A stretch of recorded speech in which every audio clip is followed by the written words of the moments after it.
Estamos de volta, pessoal, segundo bloco. Perguntas e respostas.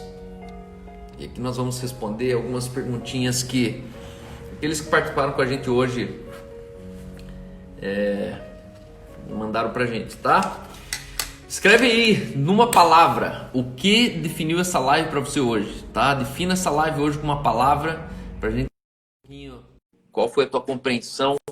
E obrigado por você fazer parte disso aqui tudo. Obrigado pra gente estar aqui. Na verdade, bom demais poder estar com a Aline aqui. Achei que você tinha me esquecido. Não voltou mais? É porque eu faço o post, né? Aí tem que escrever um textinho ali no post. Senão você perde a live. Então, uma dúvida lá, pessoal. Todo mundo pergunta onde fica salva a live. Sempre fica salva no meu feed, mas a parte 2 ela fica salva no meu IGTV, tá bom?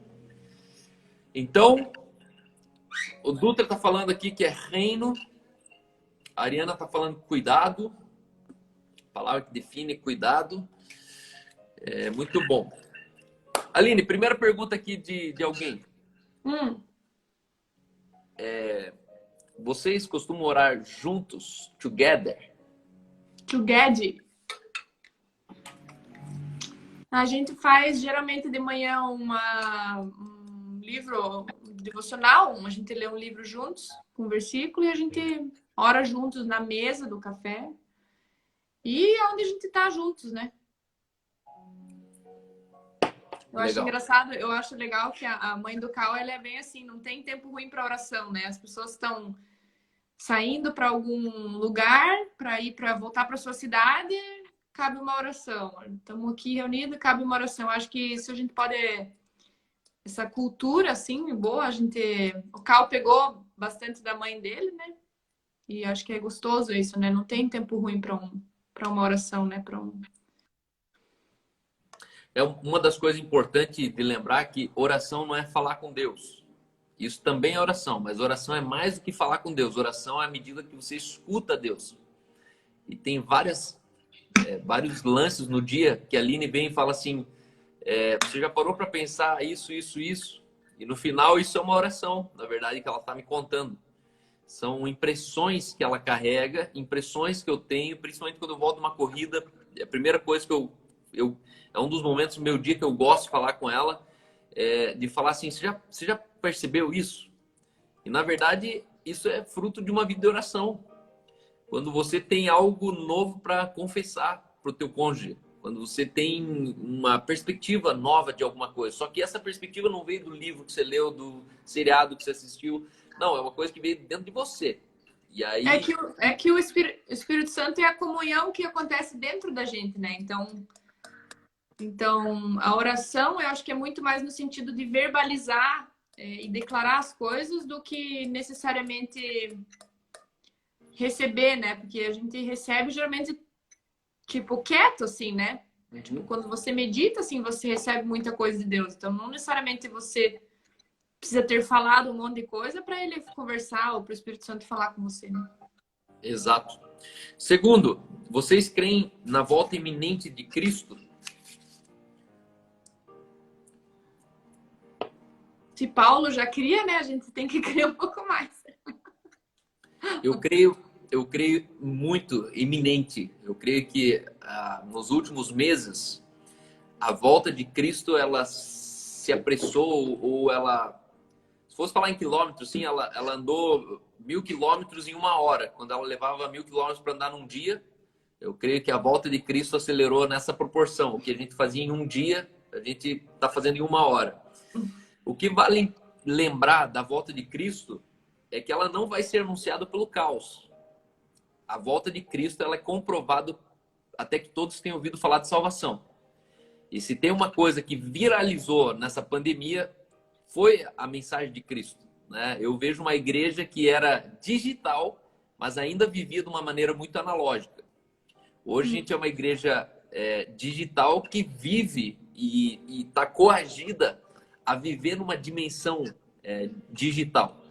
Então, eu nunca vou esquecer que alguns dias atrás a Carol da Lorca, ela deve estar aqui com a gente, Inclusive, queria fazer uma live contando essa experiência, ela contando pra gente essa experiência, que é uma pessoa que aqui, por esse canal aqui, eu brinco que é a nossa sub-igreja, né? É uma igreja online. Mas ela saiu do Espírito Santo, foi até João Pessoa, pegou um avião, foi até Jundiaí, entrou no carro com o pai e com a mãe dela. O pai e a mãe dela têm 50 e poucos anos de casamento, então a gente está falando de um senhor de 70 anos, uma senhora de 70 anos.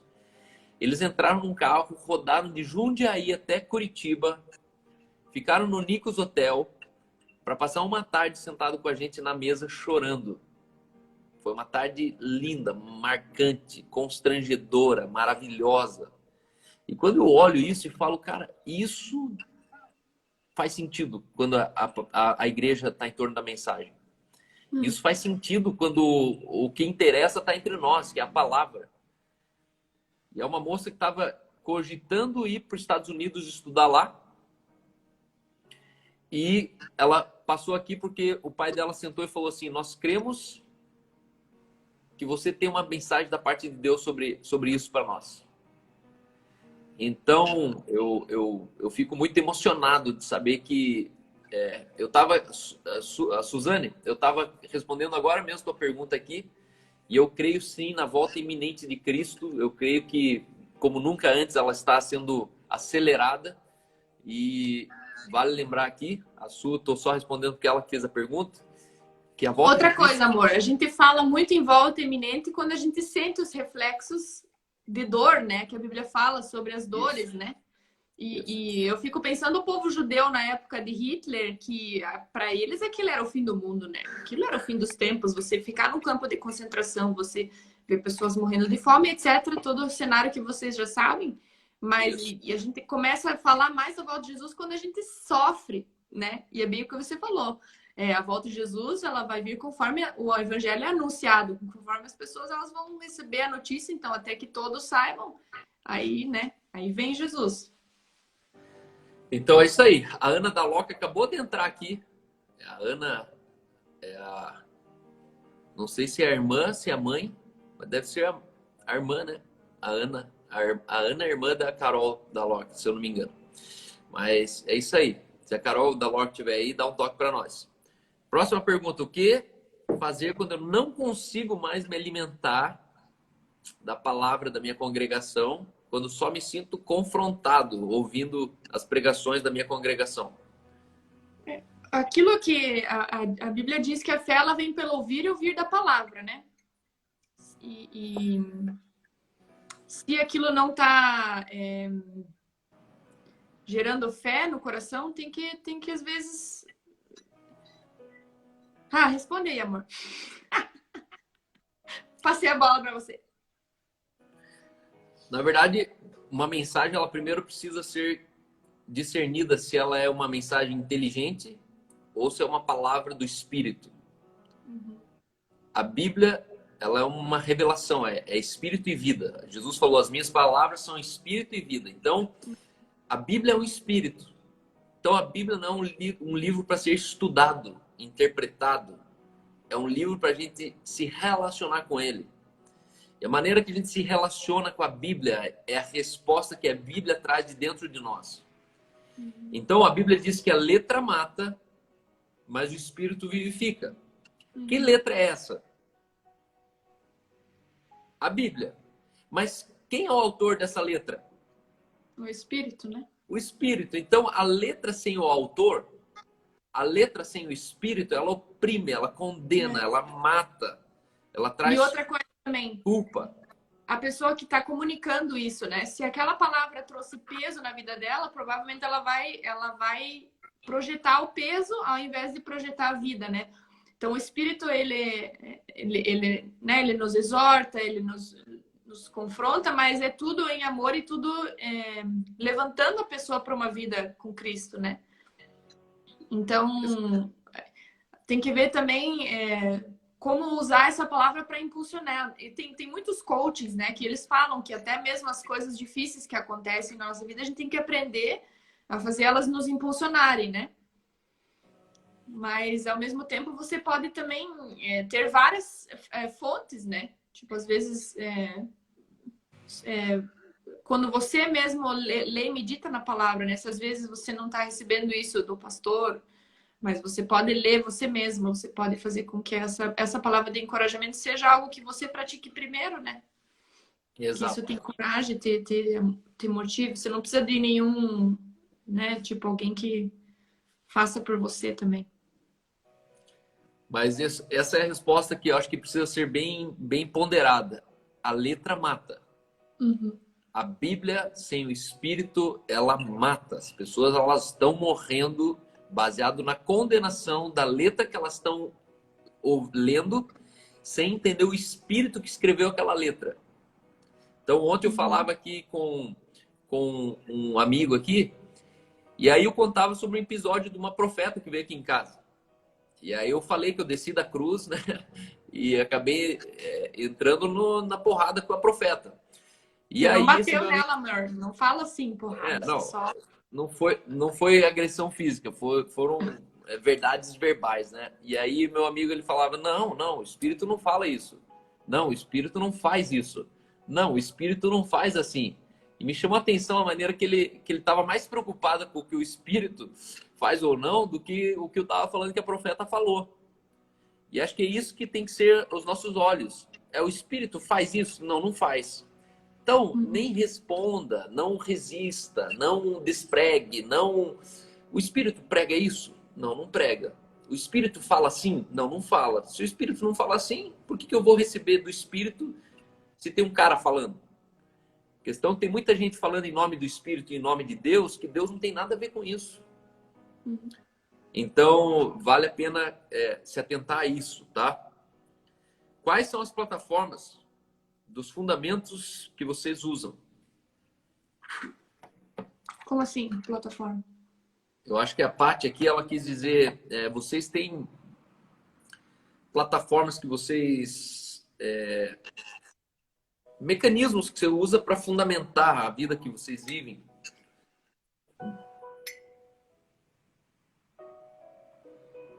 Não? Bom, ela está aí ainda, se ela quiser escrever para a gente um pouquinho melhor sobre isso. Quais plataformas de fundamentos que vocês usam? O que fazer quando não se é consagrado na igreja, ao ministério, por não se encaixar na igreja?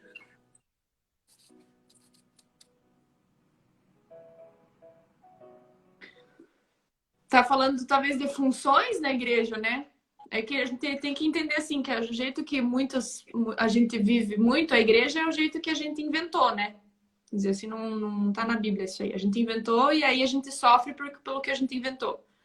E aí a gente colocou cargos e aí nesses cargos às vezes você não vai se encaixar por causa do perfil, por causa da qualidade, sei lá, do que as pessoas querem para aquilo.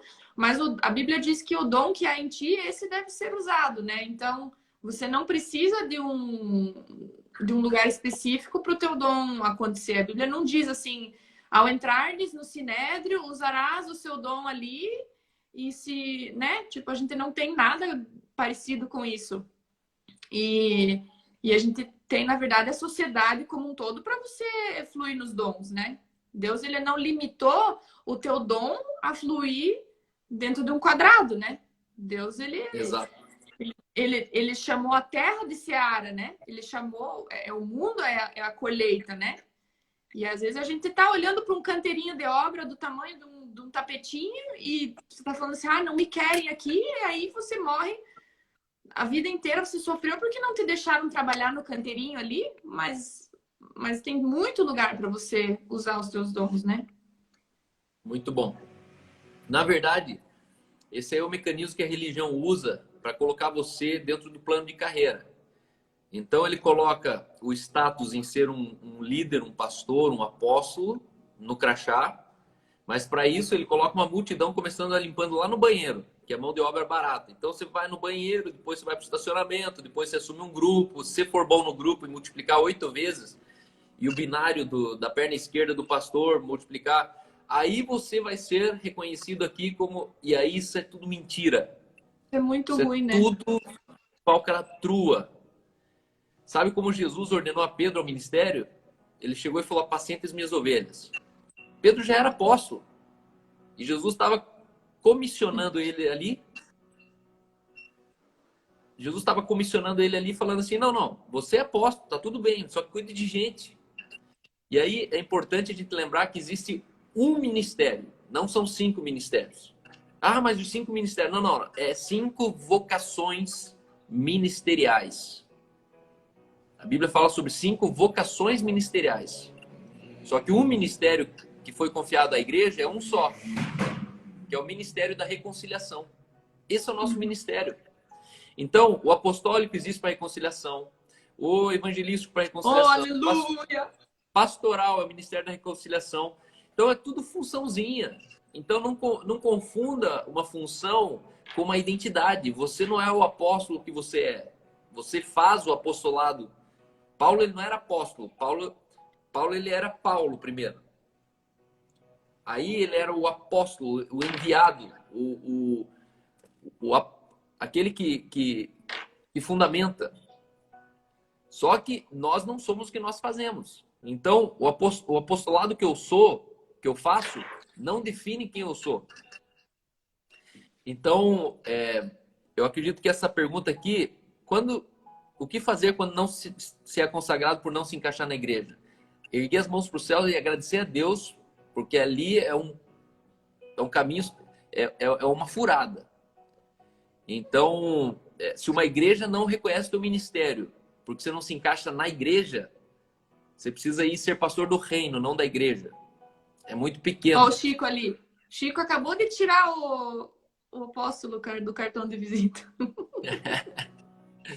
Pedro já tinha uma posição, mas não tinha um encargo. Boa observação aqui.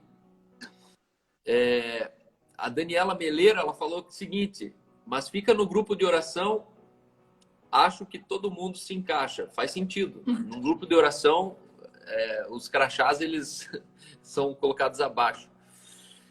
Deixa eu ver aqui. A Mayara falou: queria dizer que amo vocês. Muito obrigado. Mecanismos para a plantação de igreja. Isso aí. Quais são os mecanismos para a plantação de igreja? Funcionamento. A gente é muito simples. Aqui a gente funciona muito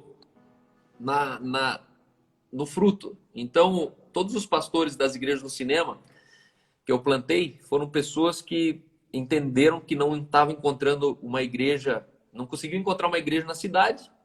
E a minha resposta sempre é a mesma: seja para a tua cidade a igreja que você gostaria de encontrar nela. E aí eles falaram: não, mas a gente só tem 8 pessoas, a gente só é 15 pessoas. E eu falo isso, essa é a semente que uma igreja precisa, são 15 pessoas. 15 pessoas são uma igreja, essa é a lógica do raciocínio. E aí eles começavam a se reunir de casa em casa, e aí chegava um dia que o cara que mais trabalhava perguntava: mas Carl, quem vai ser o pastor aqui? E aí a Bíblia já dizia: o maior é o que serve. E aí pelo serviço você já sabe quem é o pastor daquela congregação ali.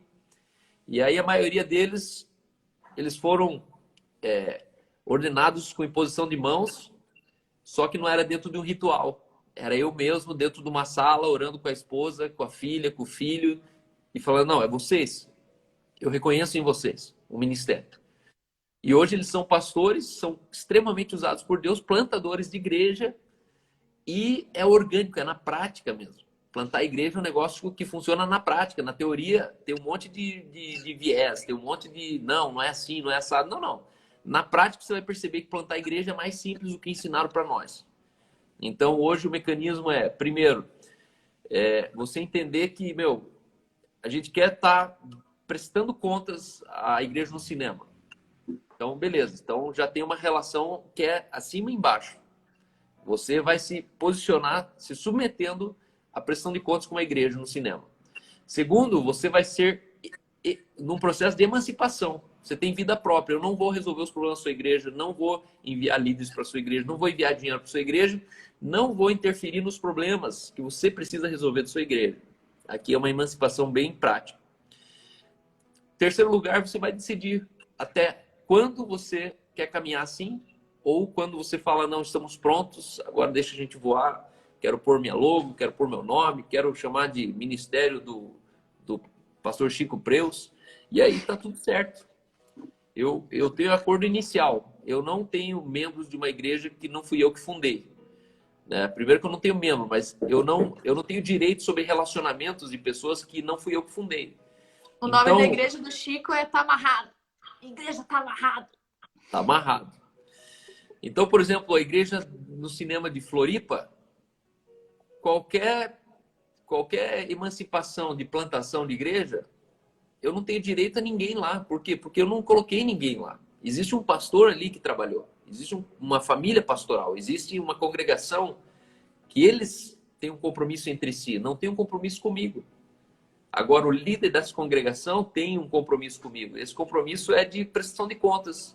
É um compromisso de vulnerabilidade. É um compromisso de transparência, de integridade, de verdade. Então, é muito simples. E a última pergunta aqui é: como ser uma boa líder de adoração? Aline, você que já foi cantora gospel, no tempo que você fazia turnê no Brasil, cantava com o Luiz Hermínio, deixava queimar, chapava junto. Como que você era uma boa líder de louvor? Olha,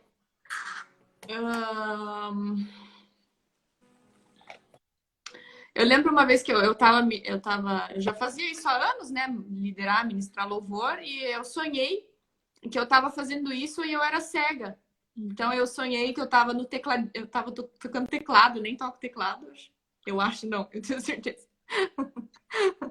E aí eu era cega, assim. E aí Deus me falou assim que o ministro de louvor, a tendência dele é você responder ao que você enxerga, né? Então, conforme as pessoas dão feedback, você vai alimentando, ou conforme o que você está enxergando. Eu era muito sem noção, assim. Eu falava assim, tipo assim, eu via a pessoa tava triste, eu falava assim, pessoal, vocês estão tristes aí, vamos. Eu falava muito pelo que eu via. E aí, depois que eu tive esse sonho, eu pensei, cara, eu preciso ser como um cego pro natural, sabe? Então, você não ministra conforme o que você enxerga. Você adora Deus, que eu acho que é o principal, não é? Você tá ali para adorar, para conduzir as pessoas. E então, o principal é você tá fazendo isso, né? Então, esse é o principal. Você não está se distraindo com nada. E você entender o que você está construindo no espiritual ali, né? Então, o reino de Deus, ele não é por vista, ele não é pelo aquilo que a gente enxerga. Então, você declara, você profetiza, você leva as pessoas para esse lugar, né? A gente sempre falava, né? Se o ministro de adoração lá, ele não está adorando, ele vai levar as pessoas para o lugar que ele tá. Se ele não está adorando, ele vai levar para fazer outra coisa, né? Ele vai, né? Então, aquele que adora a Deus, isso faz coceguinha na barriga das outras pessoas e isso motiva elas. Não é você conduzir elas no racional, né? Mas é você conduzir elas a adorar a Deus mesmo. É interessante isso, porque um dos propósitos da adoração é manifestar a presença de Deus. A presença de Deus, ela é permanente. Deus já estava lá antes de a gente chegar na igreja, no cinema, no quadrado, onde estiver. A questão é que a adoração, ela tem poder de manifestar essa presença. E manifesta em a consciência, sinais, né? Prodígios, maravilhas. Traz consciência, traz curas, milagres criativos, pessoas que são libertas de demônios.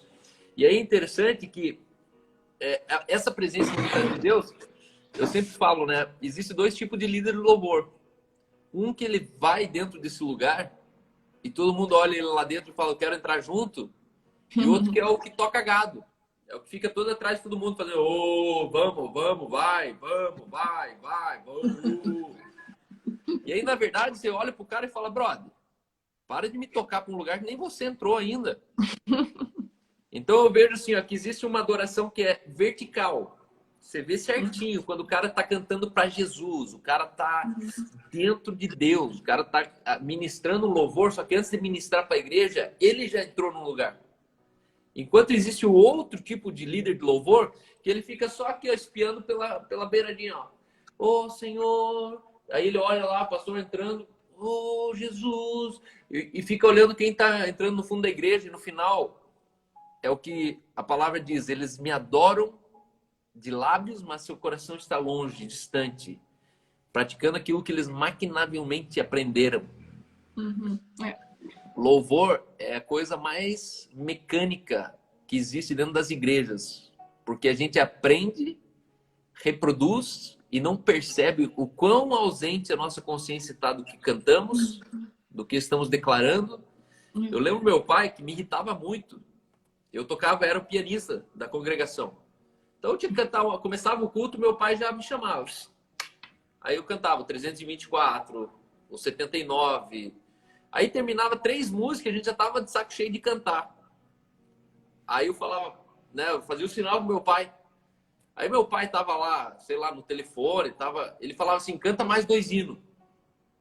Literalmente ele fazia um encher linguiça com um louvor na igreja.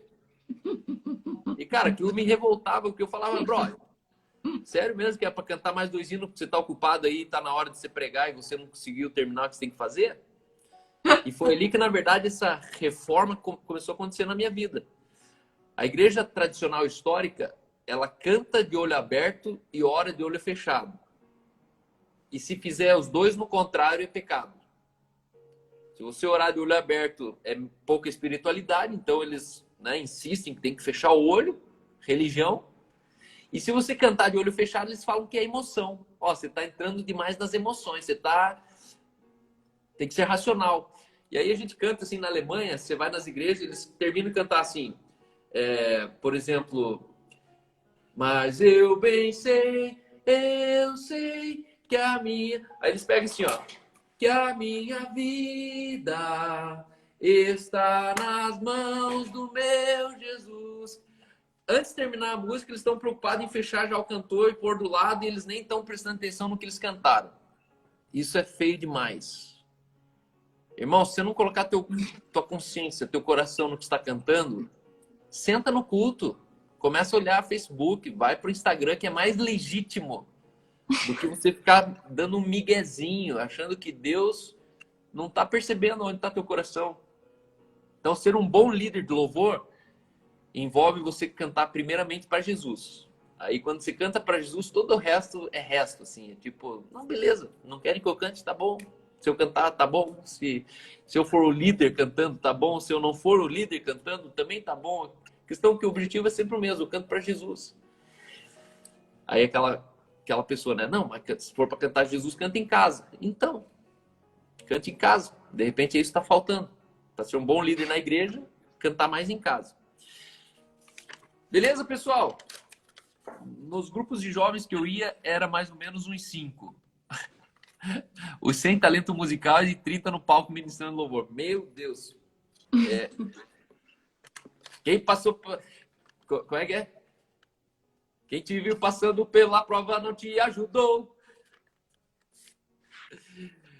Eu lembro uma vez que a gente chamou um pregador para pregar. Aí ele veio pregar no culto. Quando começou o culto, todo mundo subiu pro louvor. Só sobrou ele sentado na cadeira, aplaudindo, e o louvor era a banda em cima e o convidado especial cantando embaixo.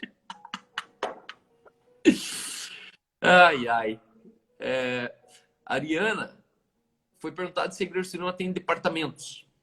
A gente chama de backstages. Backstages são literalmente departamentos onde a gente separa as pessoas baseado nos skills, nas habilidades. Então, a gente não inclui as pessoas no serviço à igreja baseado na boa intenção dela ajudar. A gente normalmente inclui baseado no que ela sabe fazer. Então, quem sabe cantar, faz o teste, passa no teste e canta. Quem sabe ser de design, serve na mídia. Então, um dos problemas da igreja é que ela inclui as pessoas baseado no serviço. Aí o cara, ele frequenta a igreja enquanto ele é baterista, mas ele é um baterista tão ruim, que a igreja fica no dilema. Se a gente tirar ele, a gente perde uma pessoa no culto. Mas para ele vir no culto, ele tem que tocar bateria. Então, aí...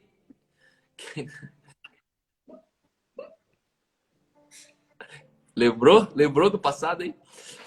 E aí, no final das contas, a gente fica refém de mão de obra desqualificada tentando cozinhar o crente no culto. Né? Então, a gente precisa separar. Se é o serviço que traz a pessoa para a igreja, tira o serviço dela e vê o que sobra. quando ver você na bênção, vai se arrepender. Vai estar entre a plateia e você no palco. É isso aí. Poesias do gospel brasileiro. Considerações finais, meu amor. Deixa uma mensagem do coração para todo mundo. Isso aí, pessoal. Lembrar que essa live tem sabor de mel. Lembrar que aquilo que Jesus nos prometeu o jugo dele é suave, né? E aí vamos surfar essa onda aí. Que fazer igreja se tá complicado é porque a gente complicou e não foi Jesus que complicou, né? Então vamos ressignificar para viver a plenitude que ele nos deu, né? Então, acho que comunidade, comunhão é uma coisa tão boa e tão profunda e tão saudável que conforme a gente experimenta isso, a gente vai tendo esperança, né, na igreja sendo, vamos dizer, multiplicada pelo mundo, né? Vamos ser plantadores de igreja! Vamos fazer uma campanha. Em vez de plante uma árvore, plante uma igreja. Isso. Fazer uma campanha. Plante uma igreja. Amo vocês, pessoal. Obrigado pela paciência. Já estamos quase batendo segunda hora já de live hoje, mas a saudade era grande. Eu tô quase desistindo de fazer só segunda, quarta e sexta. Já tô muito afim de voltar terça e quinta. Tem muito testemunho, tem muita gente boa aqui que tinha que estar falando com a gente aqui e, na verdade, não estão falando porque tem que esperar. Por que você gosta tanto de fazer live, amor? Você não me dá atenção? A profissão do Cal é falador, por isso que ele dá certo em live. Você não me dá atenção, eu busco fora de casa atenção. Ah! Você me abandona? Então é isso aí, pessoal. Fica bom assim? Tá bom. Por 5 minutos tá bom. Ó, o pessoal tá dizendo que tem que ter live todo dia aqui, amor. Viu só? Se eu não dá atenção, eles me dão. Brincadeira. Ó, a Pri só gosta de mim aqui, ó. Ó, Pri. Ai, Jesus, isso aqui não. Daí eu só gosto do Léo. Por que eu não tenho esse bigode? Planta igreja e beba água? Não entendi. Campanha. Manu, vou fazer live só pra você, que eu tenho vergonha.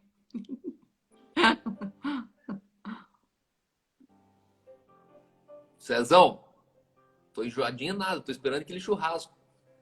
Temos que marcar mais uma grelha aqui, mano.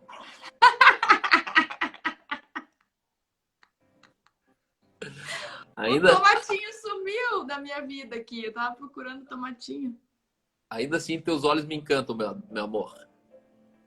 Ó, pessoal, essa é a parte da Aline que eu me apaixonei. Casei com ela por causa disso.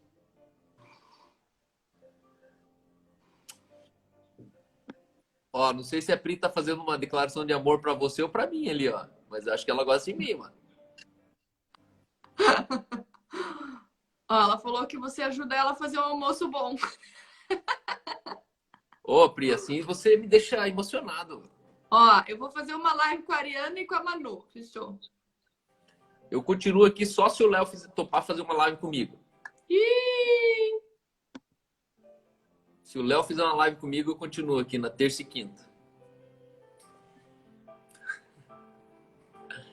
Então, beleza. Pessoal, deixa eu orar aqui com vocês, tá?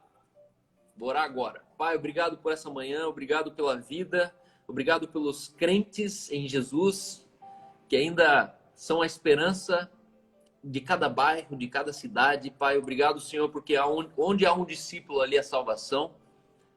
E essa live aqui é uma comunidade dos que creem, dos discípulos. Nós não estamos querendo salvar as pessoas aqui, mas estamos crendo nessa conspiração de discípulos que por conta desse momento, dessa congregação, milhares de pessoas serão salvas, Pai.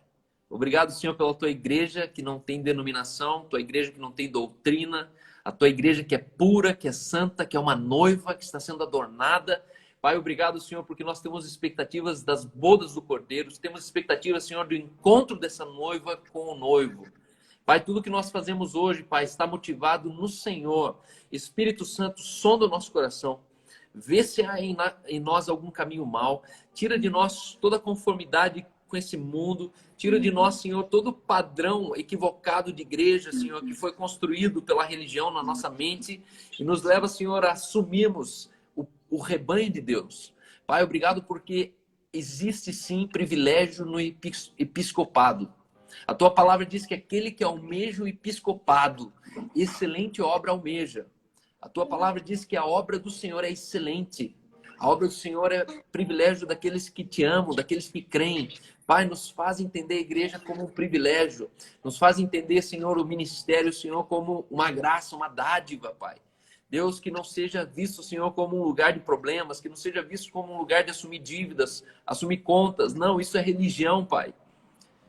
Mas a tua palavra nos promete que o jugo é suave e o fardo é leve. E tudo que passar disso, Pai, não vem do Senhor, Pai. Se existe alguém que tem caminhado em igrejas, tem sido pastores frente a igrejas, eu declaro que o teu jugo é suave e o teu fardo é leve. Que eles não voltem atrás, que eles não retrocedam para a perdição, mas que eles avancem, Pai, custe o que custar. Que o Senhor te abençoe e te guarde. Que o Senhor faça resplandecer a luz do seu rosto sobre cada um de vocês. E que a paz que excede todo entendimento guarde o coração, guarde a mente de vocês, para que vocês sejam encontrados fiéis no dia do Senhor. Em nome de Jesus. Amém. Amém. Amen. Amém? O Cal tá crente hoje. Tá carente, tá carente. Então, beleza. Beijo, pessoal. Beijo. Abraço aqui, ó. O Michel trabalha no banco, agora tá no almoço, já entrou aqui, ó. O Chico trabalha no banco, é gerente. Um é do Brasil, o outro é do Bradesco. Pessoal, se precisar de gerente de banco, aqui tá sobrando um monte. E tem uma congregação aqui dentro dos bancos. Quando tem folga, eles sempre estão aqui com a gente. Então é isso aí, pessoal. Beijo para todos. Abraço, Michelzão. Saudade de você.